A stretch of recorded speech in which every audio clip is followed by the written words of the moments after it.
Good afternoon, everyone. This is Mike O'Malley here with the off-season edition of the Hurricane Outlook and Discussion for May 7th, 2020, recorded around 3 p.m. Eastern Time. Well, the Atlantic main development region has certainly continued to warm anomalously above the long-term average, extending just to the east of the Cabo Verde Islands. Temperatures have reached about 1 degree to about 1/2 degrees Celsius above the long-term average out here. And the rest of the main development region also is pretty warm above the long-term average. Only a few cooler spots because we've had increased trade winds across that region. But for the most part, the Atlantic main development region has continued to warm. We'll take a look at that here in another sense here in just a couple of minutes. But the equatorial Pacific, mainly the Nino 3.4 region right around here, which is responsible for the El Nino or La Nina conditions, that we look forward towards a hurricane season in this particular hurricane season 2020.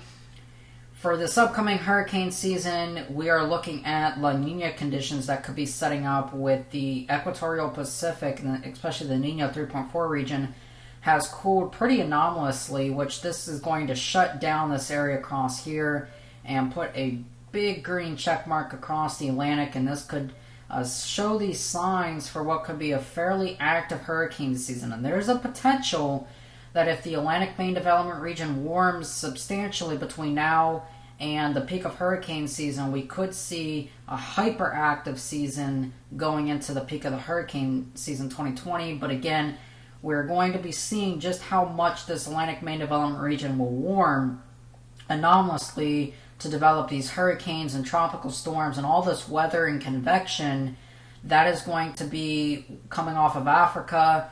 All that convection coming off of Africa towards, what will be very shortly, that we'll start to see these tropical waves coming off of Africa.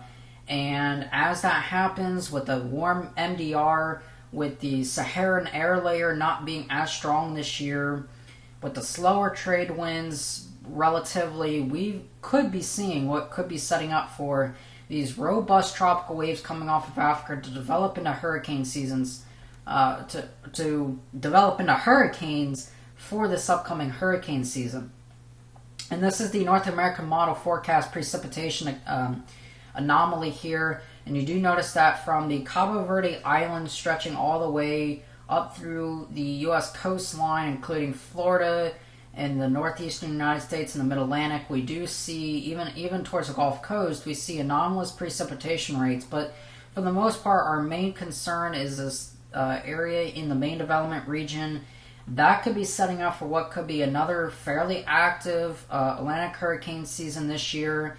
And that could be setting the stage for what could be, again, if the Atlantic main development region warms up enough, a pretty active, very busy hurricane season to come up with. And this is another look at taking a look at the probability forecast for the sea surface temperatures. And this is about showing about a 90% just to the west of the Cabo Verde Islands. We are seeing about a 90% chance all the way through the Gulf of Mexico of these sea surface temperatures being warmer than average, and they certainly already are.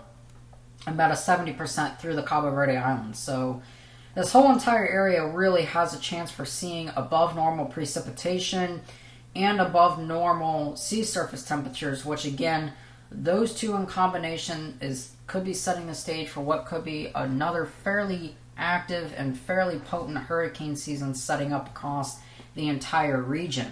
And this is coming from Cyclonic WX.com, taking a look at the sea surface temperatures for the Nino 3.4 region. And we've seen over the last while, really over the last couple of weeks, the sea surface temperature anomalies in the Nino 3.4 region have dropped like a rock. And for reference, we're talking about roughly this area stretching right about here, the Nino 3.4 region. That has continued to drop like a rock, and we are now just below the zero line, heading almost into the La Nina threshold, which starts at about 0.5 degrees Celsius below. So we were up at about the El Nino threshold there for a little bit, but we have started to plummet the sea surface temperatures, and that's another sign, an indication that going into the hurricane season for this year, for the 2020 Atlantic hurricane season, we're going to be seeing what could be, and again, these are just the signs pointing towards a very active hurricane season, and especially we could see some early season activity as well across the area. And what I mean by early season activity, here's the look at the velocity potential anomalies coming from the European model, and you do notice that all of these negative anomalies across the eastern Pacific, and stretching about here is the Atlantic main development region, roughly about there. And you do notice that roughly through, this is starting about right now on this, about the 7th of May, about right here. And we're looking downwards with time. This goes downwards with time. So this is the 21st of May down through here. And in that time frame, you do notice that we are seeing the velocity potentials above normal across this the Atlantic main development region. Now, the wind shear across this area is still a little too high to support really anything, but there could still be some potential development in the Gulf of Mexico, the southwestern Atlantic, the northwestern Caribbean. Usually this time of year, that's the places where we would look at for this time of year anyway. So just the signs that we could see some early season activity that may favor those areas coming into the view picture here.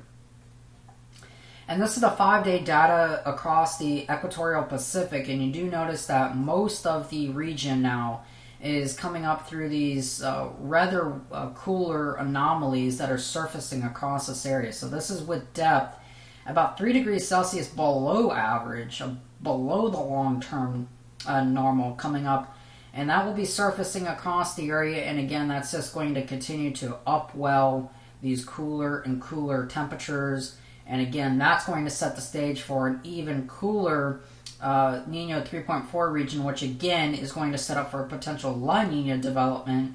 And for the 2020 hurricane season, this is going to probably be one of those signs that is going to show what could be a fairly active hurricane season. And this is also coming from cyclonicwx.com. This is the sea surface temperature anomalies coming from the Atlantic main development region, Eastern Atlantic. You do notice while we've been in a little bit of a slumber due to increased trade winds, we have seen that shoot right back up, and we are sitting again about roughly, these measurements, differ with different, measurement, uses and stuff like that, but generally about 0.5 degree to 1 degree above the long-term average is where we're sitting for that region. And this is the Saharan air layer. And this shows the amount of the Saharan air. As you get into the higher, reds and pinks, you're getting more Saharan air.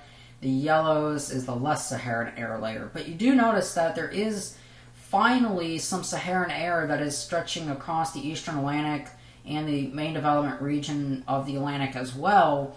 And again, that is going to help to limit some of the warming, but not a lot. And again, this is going to wax and wane over the next coming weeks and months, until we get to the peak of the hurricane season. But you do notice that, there is some tropical, convection down here, but again, it's a pretty low latitude, and, there's Saharan air to its north, and again, the wind shear is just too much for this time of year to see any main development region activity.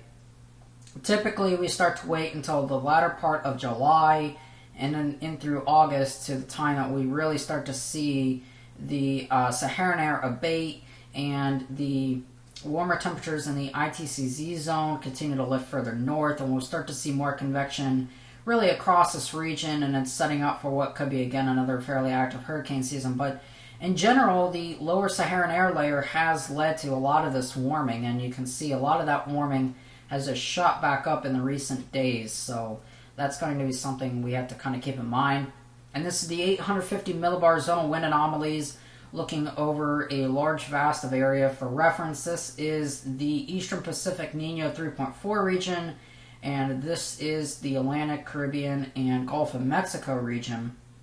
You do notice that over the main development region, we did have these increased trade winds, which did help to promote a little bit of a cooling in the main development region, but you do notice that looks to really abate over the next several days and weeks that looks to abate pretty well. So we shouldn't have an issue with any cooling. This will only continue to promote a lot of warming.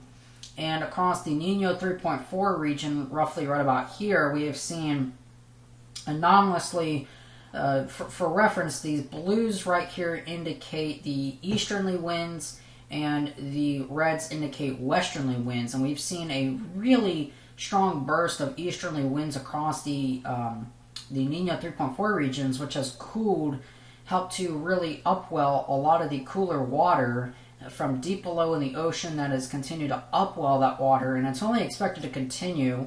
We might be getting in a little bit of an abate period right now, but is it expected to largely continue across this region? So there is certainly going to be no El Nino for the 2020 Atlantic hurricane season. There's no El Nino for the hurricane season this year for 2020, and that is completely off the table. In fact, we might be heading into more of a La Nina type development now. We're now taking a look at the lower 48 weather, more specifically focused on this weekend's event across South Florida. What could be a little bit of an attempt at tropical development. This is the European model coming from pivotalweather.com. They have an amazing website. And you do notice that we're going to roughly stretch it out to right about here. You do notice that we do see two distinctive areas. Let's use a little bit better of a color. We have two distinctive areas right now of vorticity. One across, this is for Monday about 6 in the morning.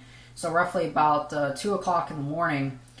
This will promote two areas of vorticity, one near Key West and one north of the Bahamas. And that could set up for what could be some trying potential development in the tropics in the far northwestern Atlantic, as what's going to happen is this is going to rapidly move off towards the north and east there, and that could dump a lot of rainfall. The total accumulated precip from the European model does continue to suggest areas roughly south of Lake Okeechobee could be seeing as much as 4.5 inches, with lesser amounts further to the north.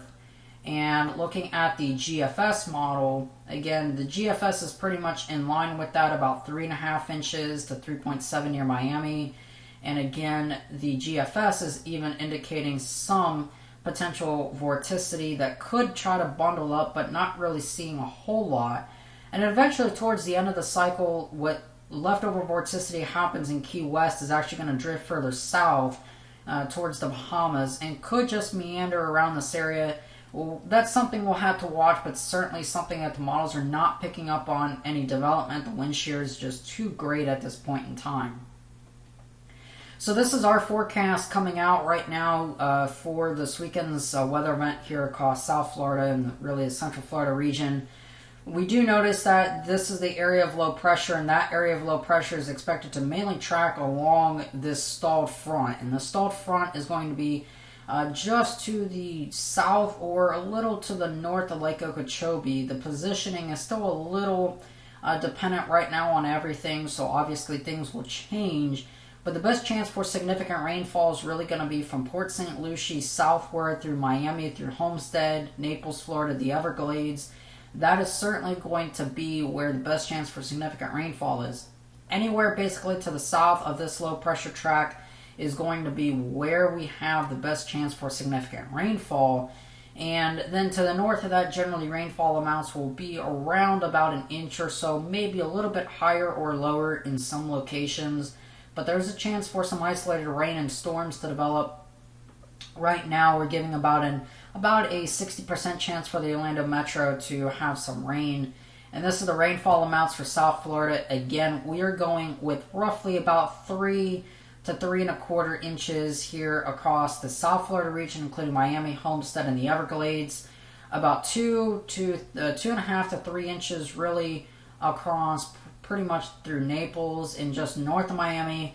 And then for Cape Coral and the West Palm Beach region, we're forecasting about 1.75 to about 2.5 inches. And for the Port St. Lucie region northward, about 1 inch to about 1.75 inches of rain. So you do notice that the further north you go, the less rain you're going to get. That's in part due to where the stalled front is and where this low pressure track is expected to ride across over the next few days.